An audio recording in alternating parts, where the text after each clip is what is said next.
Okay. So, we're going to try again. I think I fixed the problem from last time. So, if there's anyone there who's actually watching, can you comment in the chat and just let me know?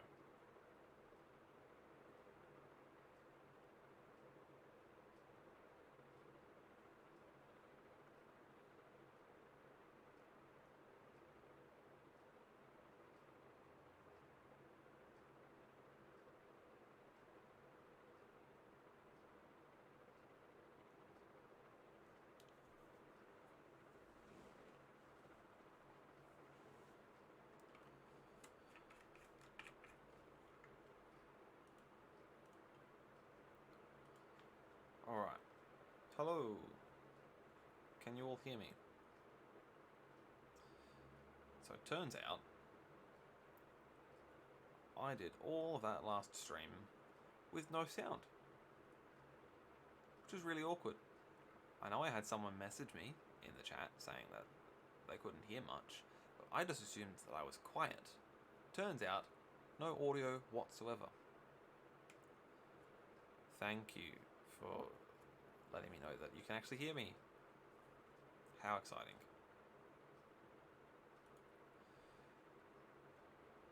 Alright, well I guess I'll do this again.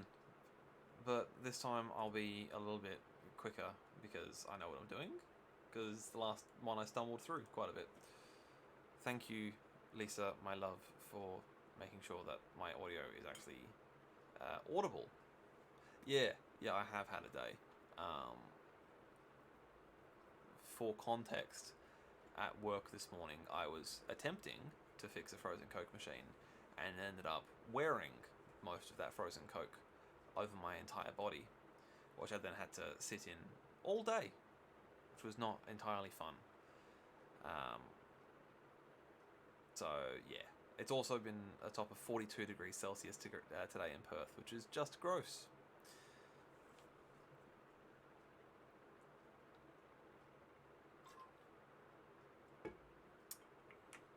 Which is why that water is very tepid.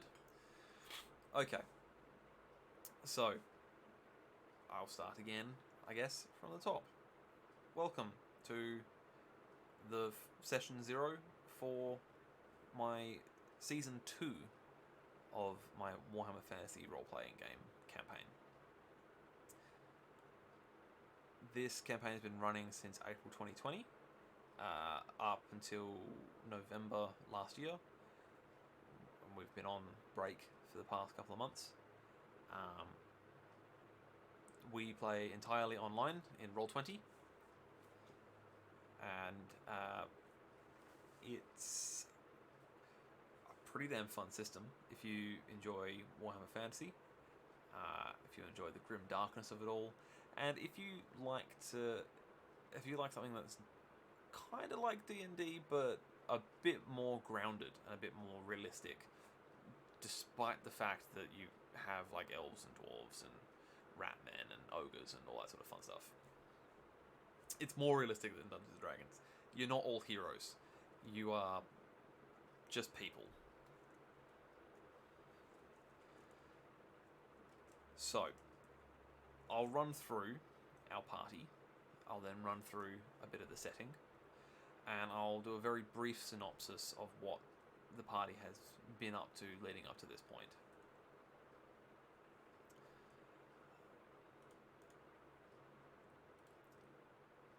So, let's start off with Hiker. Let me just get my notes.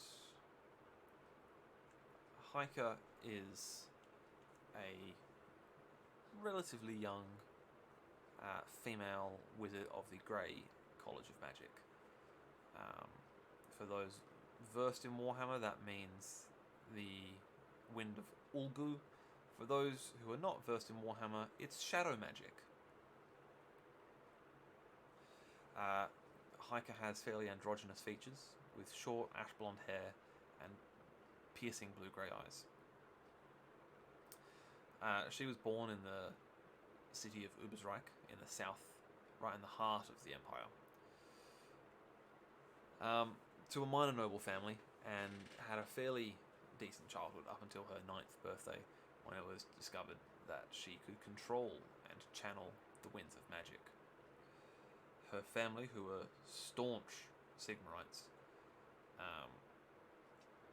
I would almost go so far as to say zealot Sigmarites,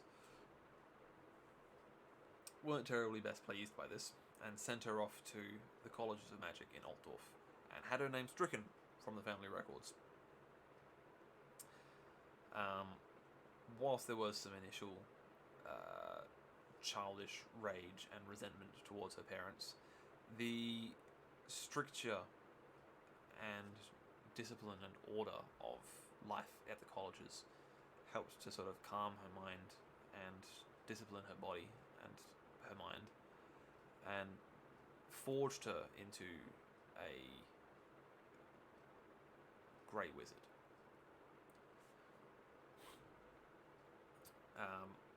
Her first important task given to her by the Order of the Grey was to return to Ubersreich and take over the position previously vacated by the resident Grey Wizard, Christoph Engeld, who was away on business.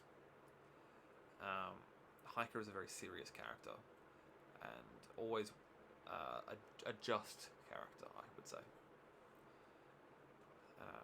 We move on now to Ulrich, Axthrower, Brintok. Ulrich is our resident dwarf. He is a hard man with a hard face, a strong meaty chin, with bronze-coloured eyes, and up until recently, quite a lot of copper-coloured hair. He also has a severe wound to his right ear. It's essentially a cauliflower ear at this point, which was caused in a scrap with a manticore in the past, which, unlike Dungeons & Dragons, does actually have a real-world impact in the game. Ulrich himself, his family is not from the city of Ubersreich. He is from the dwarven mountain home of Karak Asgaraz, to the south and west of the city of Ubersreich. His clan Brintok, was quite well thought of as craftsmen and tradesmen, but when times got tough, hard times fell upon the clan, and many of the members of the clan, including Ulrich's parents, left Karak Asgaraz and sought out life in the wider world. Ulrich's father, Tordrek, was a hunter and taught Ulrich how to hunt and how to use an axe. And Ulrich was all set in his mind to follow in his father's footsteps and become a hunter. But this all changed when his... Hello, is it a Luke? He's back, and you can hear me this time, I assume.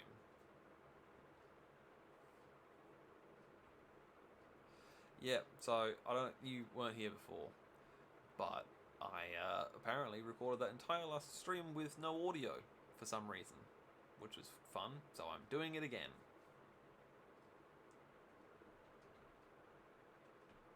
Yeah, I know, it's commitment to the cause. I'll probably delete the previous one, because that's just not worth my time. Anyway, where was I? Ulrich's mother was kidnapped by a band of halfling thieves whilst he was relatively young, mid-30s, early 40s, young for a dwarf. And Ulrich tracked down these halflings, trussed them up, brought them to a local town watch, who informed him that, oh, by the way, there were some warrants out for their arrest. Here's some coin. Ulrich didn't know that you could get coin for bringing in bad guys. Brilliant! And so from that day forth, he was a bounty hunter. After the death of his parents, with no help from the dwarven gods, Ulrich became much more agnostic, choosing to believe in himself and the value of his fellows rather than that of any deity. So don't expect to see him praising Grimnir and Grungni anytime soon. So at the tender age of 60, he finally left his family and went into the world of men and moved to the city of Ubersreich, which is the nearest major city. And here he has lived ever since, working as a bounty hunter. Ulrich is a character, I think is the correct word. He's a character. He's always up for a drink, always up for a party, always up for a cuss, and always up for a scrap. Despite his terrible, truly awful fellowship stats, he's always up for a bit of storytelling.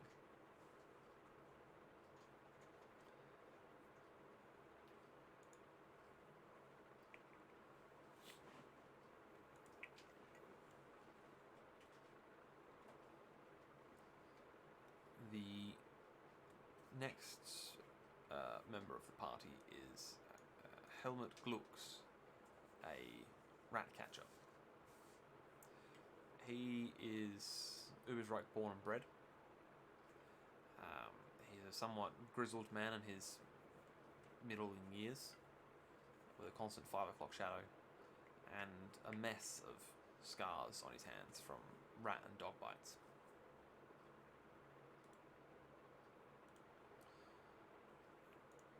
The son of an alcoholic, Helmut spent a lot of his time growing up in the taverns and alehouses of the city of Ubersreich as a boy. And as boys are wont to do, he started learning the games that men like to play in these taverns. So card games, dice games. And he found that more often than not, Ranald smiled on him, and he won more games than he lost, which is exciting. As a young boy, a bit of coin in his pocket, the world's his oyster, you would think. At the age of 14, Helmut's father was found face down in the river Teufel, which flows through the centre of Ubersreich. The town watch said that the official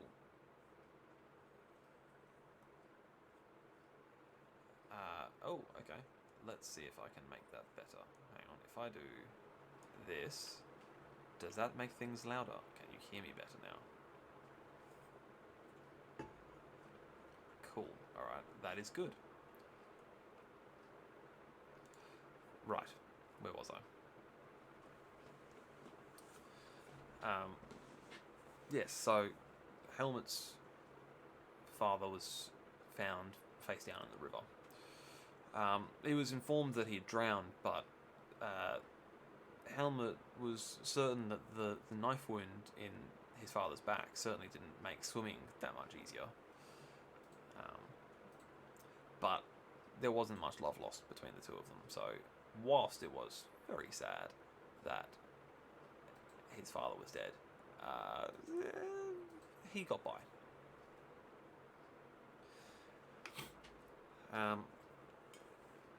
As he grew older, he started working odd jobs throughout the town until he discovered that he had a knack for animal handling, particularly dogs, as well as a natural-born resilience to the squalor and filth of the sewers.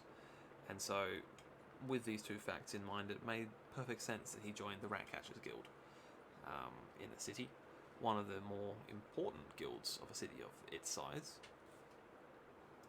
And he has been working there amongst the sewerjacks and ratcatchers of Ubersreich ever since.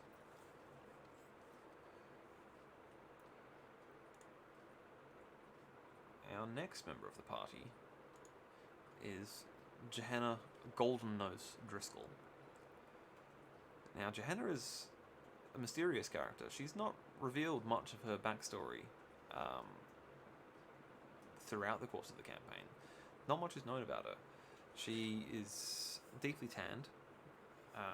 She has a very strong nose, and long light brown hair, with a thin scar on her right cheek, and a tattoo of a topless mermaid on her left calf.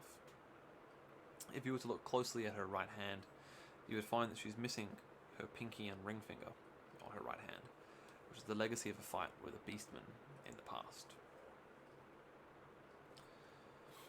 All that is known of Johanna is that at a young age she ran off to become a pirate, essentially. She found her way, I should say, onto a pirate ship in the coastal city of Estalia, and starting out as a deckhand, she worked her way up to become the second mate of this ship until it was discovered that she wasn't Estalian born and bred. She was just in it for the accent perks. Once they determined that she was not a thoroughbred Estalian, she was promptly set on shore at the nearest port, and she slowly made her way back to Ubersreich, where this might have been her hometown. She doesn't know. She was so young when she left her hometown that she doesn't know if this is where she belongs. Finally, we have our newest member of the party, Lucian.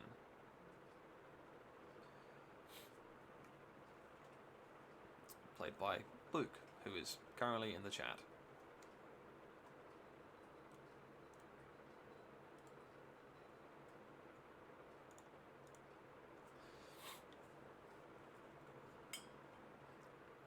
That's right, cold out.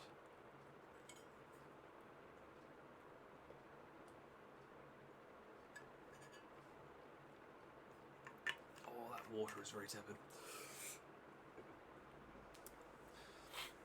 So Lucian is, again, sort of young to middling years, quite tall, and sturdily built, like all good Nordlanders. He has brown eyes, which is uncommon for the region. That has ash blonde hair, which is tied up in a bun behind his head.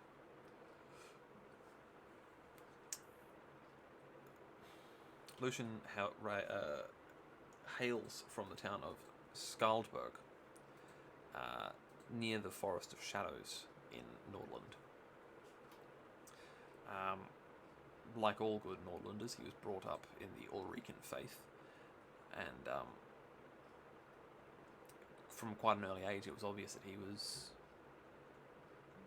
cut from the same cloth as his older brother and his father. He was going to be a great warrior. However, time found him patching up more wounds than he did inflict. And whilst this is not necessarily a celebrated career in Nordland, he was not turned away by his fellow man. He was the only person who thought that his choice of lifestyle was a sign of weakness was his father. But as he grew older, Lucian found himself much more intrigued and fascinated by the study of healing, and would often venture to the nearby town of Schutten to learn from the itinerant healers who peddled various potions and ointments, claiming to be able to cure any sort of ailment or malady. And it wasn't too much longer after that he undertook an apprenticeship as an apothecary, something that he found that he both excelled and relished.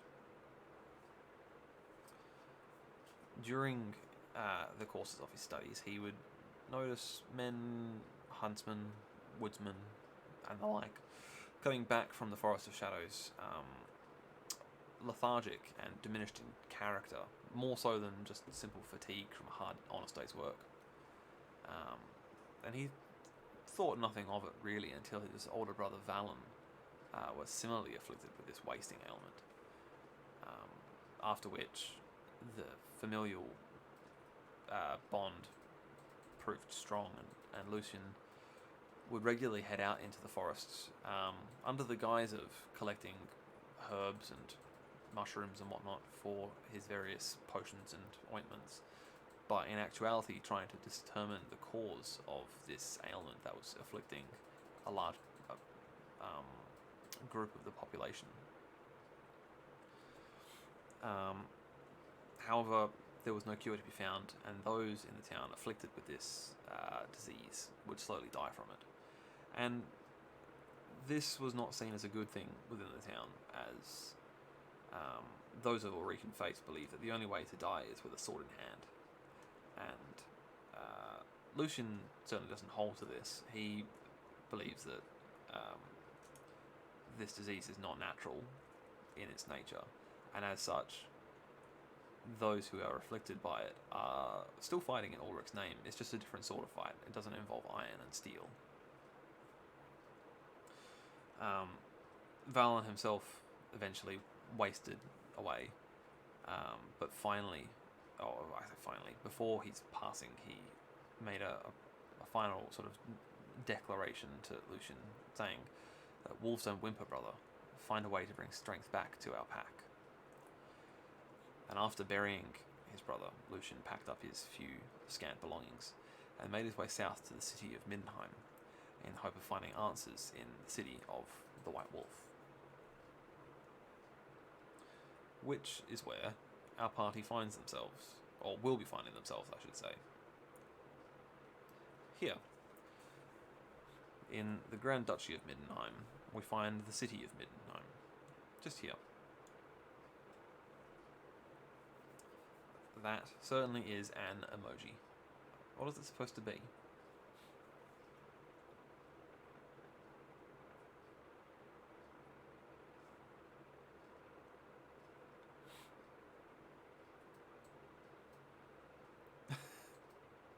A small chubby wizard with big dreams.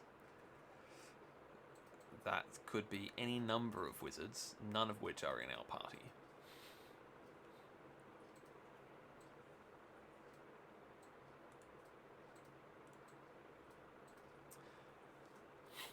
So, Middenheim is located in the heart of the Drakewald forest, on a single solitary peak, with I say by peak, so I should rephrase that, a single solitary mountain with a plateau at the top.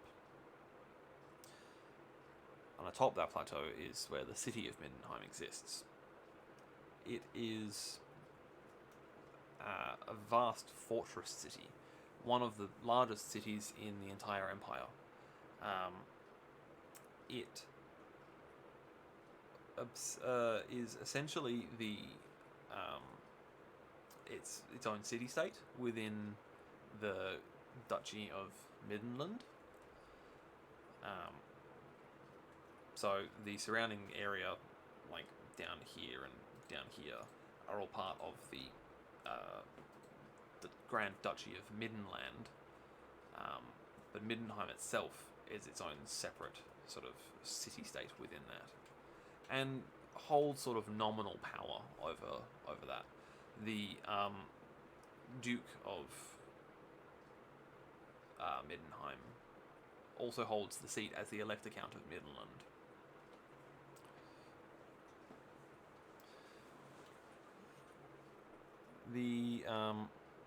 If we do this just quickly, and I shall reveal to you the city of Middenheim.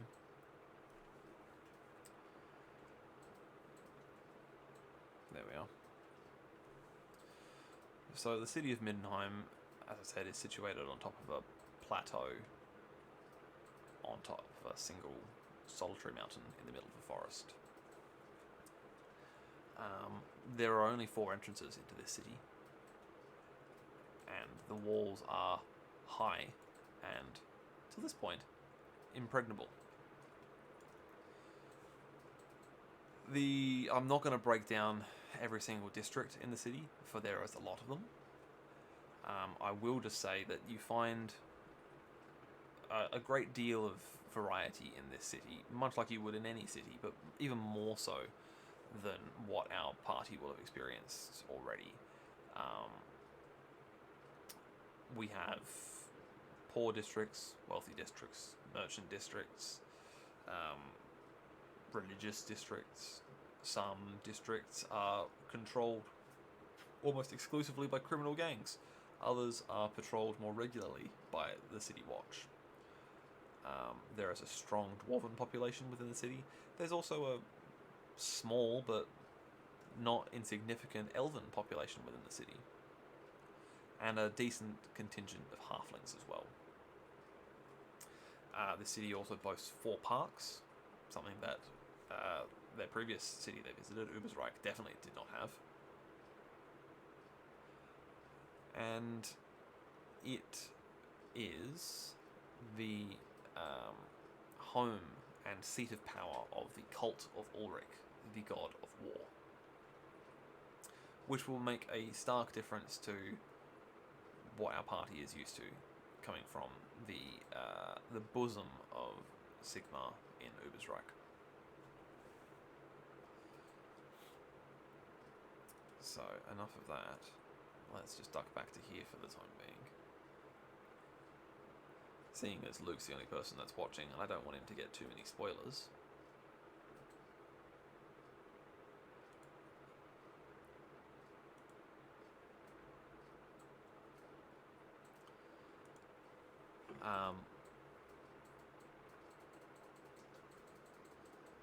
None of that. No spoilers for you. So, what has happened to our party so far? So, as I've already said, this is our season 2, if you will.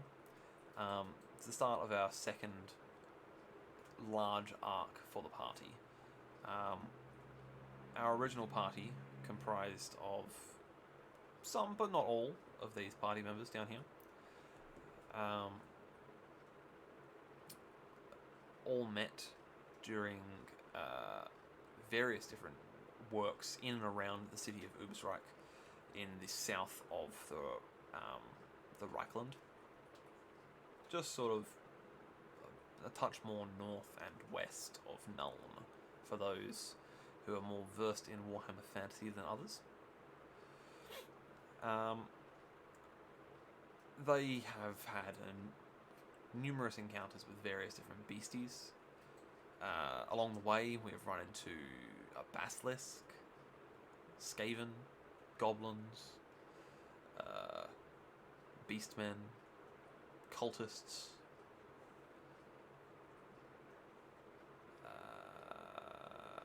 and the odd demon or two. The sort of main impetus for them coming to Middenheim is that during the course of their last couple of outings in Ubersreich, wanted posters started appearing around town, originally just for Hiker. But eventually, as time progressed, wanted posters started appearing for Johanna as well, and asking for any known associates of the two of them to be brought forward to face justice. This made working and living in Ubersreich difficult because they were making a bit of a name for themselves there, and they were becoming relatively well known within the confines of the city, which ultimately led to them fleeing the city in the hopes to either let things cool down or to try and find a way to clear their good names. So they're currently en route to Middenheim as we speak. The one member of the party who had been with them from the start, who has left them along the way, is our friend over here, Rain Corvin Descarta, who has been replaced in this season by Lucian.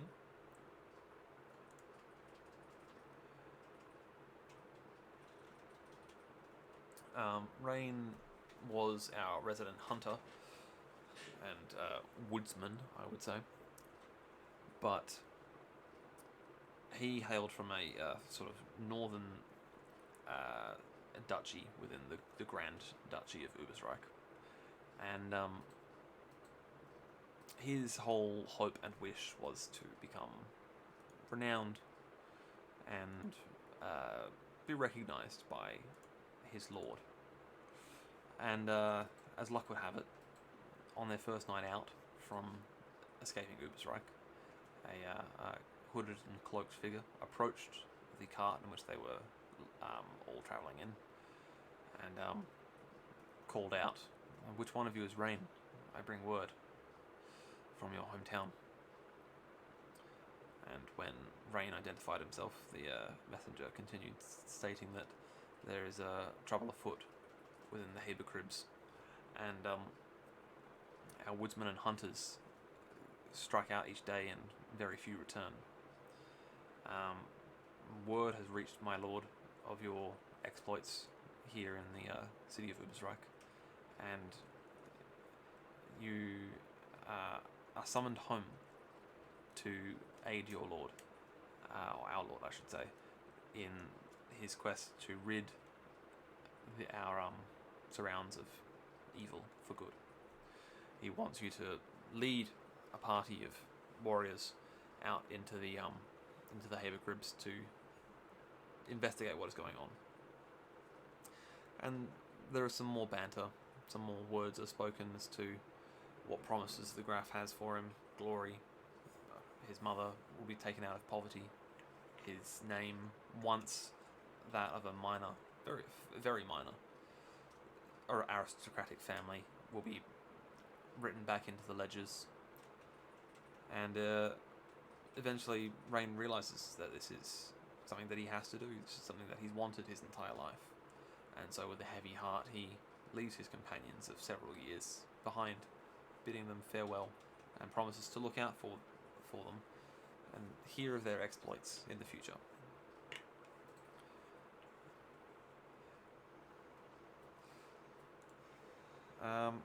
So I guess to wrap things up,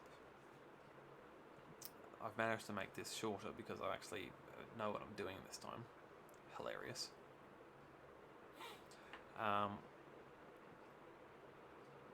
The first gameplay stream of this will be next week, the 28th of January.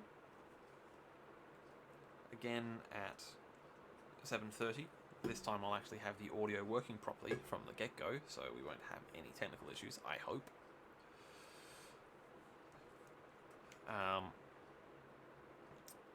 There are a couple of things I'd like to sort of point out for those who are interested. I'm aware that only Luke is here paying attention, but who knows, maybe someone will watch this in the future. There, on my Twitch channel, there's a couple of links. One is for our Discord channel. You're more than welcome to join that and have a chat to myself or the players about what is going on in the campaign. It's well, seeing as currently no one else is there other than us, it's a pretty quiet place, but who knows, maybe if we get some more people who are actually tagging along for the ride, it might become a bit more of a engaging environment. Who knows? The other thing that I would like to share is the link there is also for our campaign website. So I'm just going to very briefly just do this so you can all see it. Oop, there we go. So this is what the campaign website looks like. If I just go hello. And this will be primarily for viewers of the campaign to sort of have a place where they can go and find information about the characters, the NPCs, and the places that the people that you're listening to or watching are going within the city of Ubersreich. From here you can view the wiki, which has information about various different places within the city of Ubersreich, not Uberstrike, Middenheim, as well as a bit of lore surrounding the background of Middenheim. You can also view characters, both player characters and non-player characters. There is also an adventure log, which is where I will post sort of excerpts from our campaign journal. I'm hoping if I'm clever and I can work out how to do it, I will link in the link to each session's Twitch video into the journal log so you can watch it. And when that finally comes down from Twitch, I will maybe, if I can be bothered, link to a YouTube video of the same video, maybe. Again, if I can be bothered, if there's a demand for it, I'll do it. If there's not, I won't. So yeah, as I said, the next stream is next Friday, 7:30. The intention is to run that fortnightly. We run a fairly casual system, so not everyone will be there every session. For the most part, we get everyone there for each session, but you know, life gets in the way, and I understand that. So we will endeavour to have everyone there for most sessions.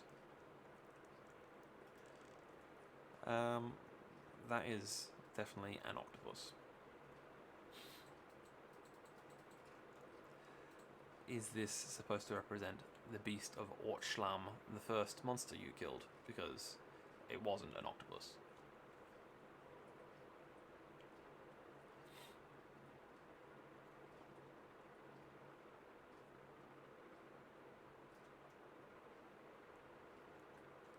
Well, you've come to the wrong city, because Middenheim is landlocked.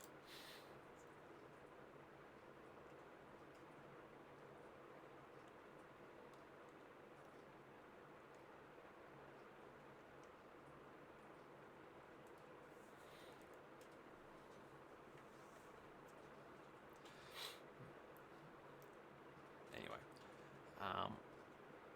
that's kind of it for the time being.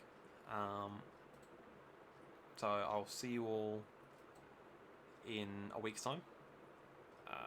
Hopefully this time with no technical issues. And yeah, I think that's it. Alright, well, I'm going to go. And we'll see you all in a week's time.